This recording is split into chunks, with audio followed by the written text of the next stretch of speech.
Misolga e'tibor beramiz. 4-misolda aytyapti. Yo'lovchi o'zgarmas tezlik bilan tushgacha, ya'ni obedgacha bizda. Misol qarang, yo'lni chizib olay birinchi. O'shanga qarab belgilab ketaman. Tushgacha, ya'ni obed deylik, mana. Shu obedni 3 soat deyapti. T teng 3 soat. T vaqtni belgilaymiz. Tushdan keyin esa 4 soat piyoda yurdi. Ikkinchi bu T1, bu T2 teng 4 soat yurdi.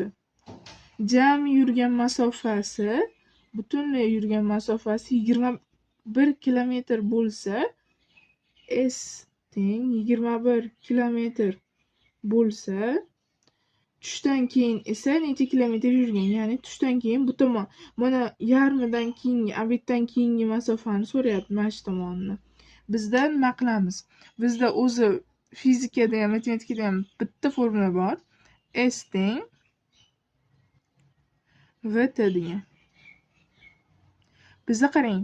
Hozir bizda S deb buni olsak, T deb bitta buni ola olmaymizda. Bizda umumiy masofani bergan sizga, bizga. Xo'p, endi nima qilamiz desak, endi faqat biz V ni topib olishimiz kerak shu formuladan foydalanib.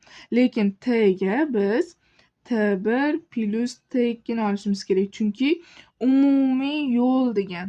Umumiy yo'l bo'lsa vaqtlarni qo'shasizlar. Sizda vaqt bu yergacha bitta 3 soatda kelgan, bu tomongacha 4 soatda kelganmi? Umumiy jami 7 soat bo'ladimi? Shu 7 soatni 21 kilometrni 7 soatda bosib o'tgan. Tushuntira oldimmi? T1 plus T2 teng 7 soat degan gap kelib chiqadi sonimiz. Endi demak qarang, S'imiz 21 midi? 21 deb yozamiz. V'imiz yo'q. T'imiz necha? 7. V teng 3 javob chiqadimi? 3 kilometr soat. Bu shart emas, lekin yozib qo'yapman. 3 kilometr soat.